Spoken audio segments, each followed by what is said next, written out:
During the Battle of Jutland on the 31st of May 1916, Sir Robert Arbuthnot's 1st Cruiser Squadron was consistent of 4 armored cruisers from the pre-Dreadnought era: the Duke of Edinburgh, Warrior, Defence, and Black Prince. By the next day, 3 of those 4 cruisers would be residing on the sea floor, and Sir Robert Arbuthnot would go down with his flagship, the Defence. The tragedy of the 1st Cruiser Squadron is clear, but it did have a climax with the loss of the Black Prince, because the British lost track of the vessel and it was sunk overnight, with little to no details being known at the time.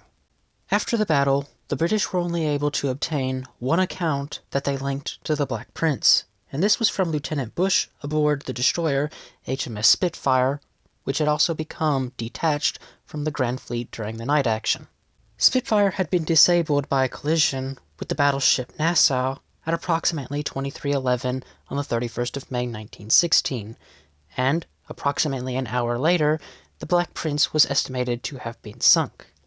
During that hour time frame, Lieutenant Bush looked up and saw what appeared to be a battlecruiser on fire steering straight for our stern. She missed by a few feet, but so close was she to us that it seemed that we were actually lying under her guns, which were trained out to her starboard beam. The very crackling of the flames could be heard and felt. She was a mass of fire from foremast to mainmast, on deck and between decks. Flames were issuing out from her every corner. There were a few problems with this account.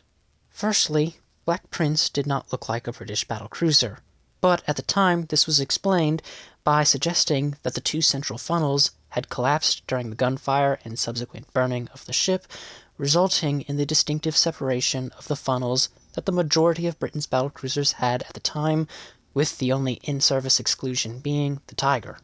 However, the most significant issue with this account was the fact that the German column had continued to sail southwards and had traveled 10 nautical miles within the hour time frame. As for the German battleship Nassau, after it collided with the Spitfire, 3.5 meters of its bow was damaged, and as a result, it fell out of the battle line, but shortly after 12 a.m. on the 1st of June 1916, it had caught up to the starboard quarter of the main line, and around this time, Cadet Heinz Bonatz had reported, "Due to the Spitfire ramming, we were excluded from the line and forced to reduce speed. Then, however, we suddenly sighted a cruiser with 4 funnels. It immediately came under fire from 3 other ships." The battleship Thüringen, which was still sailing within the main line to the south of the Nassau, had simultaneously spotted the approaching cruiser, and an unidentified officer would later write in a newspaper article, "We made some absolutely secret recognition signals, known only to German ships.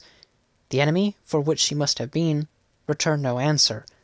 Searchlights and guns were laid over her. Switch on the searchlights." The beams of light fell at once over their objective. Almost at the same instant came the word, "British salvo fire." Our broadsides roared out and fell with a mighty crash into the stern of the enemy, who was seen to be an old 4-funnel cruiser. Thüringen opened fire first at 12:05 at a range of 1,100 meters, for which it could be observed that the British cruiser was attempting to turn sharply to starboard. The Nassau was second to open fire at 12:07, and during this time it was reported to also observe a sharp turn to starboard, with one crew member suggesting that it appeared that the cruiser was attempting to line up a torpedo shot. The third ship to open fire was the battleship Ostfriesland at 12:10, and it was trailing just behind the Thüringen. It had reported also seeing the sharp turn to starboard, and also reported seeing that the British cruiser returned fire with 2 salvos that fell over the starboard bow. Finally, at 12:15, the battleship Friedrich der Grosse, which was trailing behind the Ostfriesland, opened fire, and within a minute it was observed that the British cruiser exploded and sank. To continue with Cadet Heinz Bonatz's account, within a few minutes the cruiser was a glowing wreck and sank after a mighty explosion. A horrible but imposing sight.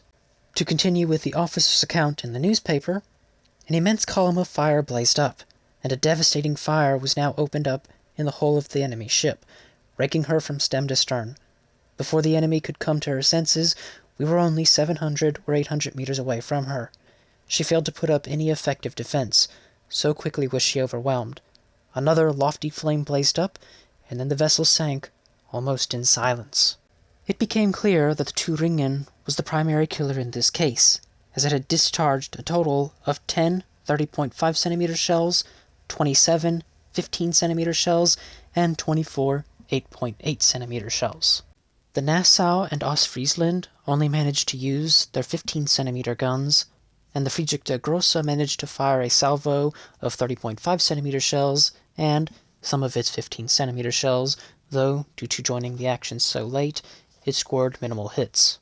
It became clear from the wide variety of accounts given by the German sailors that the British vessel in question was in fact the Black Prince, and, since its wreck has been discovered, showing the signs of damage that were described by the German accounts, this only supports that claim. What remains mysterious is why the Black Prince had become detached from the Grand Fleet, and why it was so close to the German line.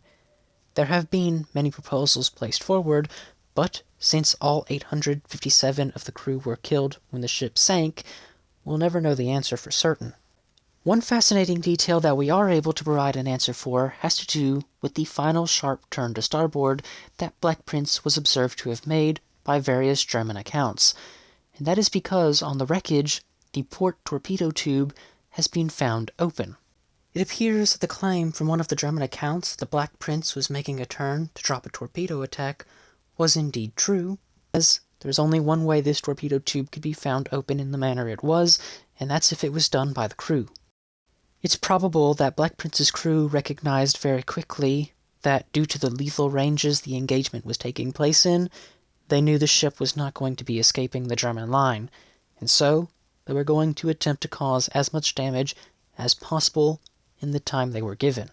Their efforts would come to a halt when the flames reached the X-turret magazines, resulting in the propellant exploding, shearing the stern of the ship off, resulting in it rapidly sinking.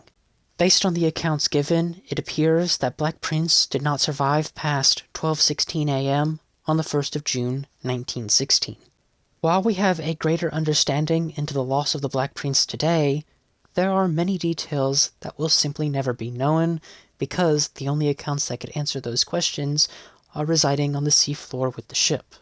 The Black Prince would be the final major British ship lost in action during the Battle of Jutland, with the remaining 3 major ships being sunk, all being German. With that having been said, I have nothing more I wish to add on to this topic for today. So, if you have learned something new in this video, why not leave a like and a comment down below, and have a wonderful day.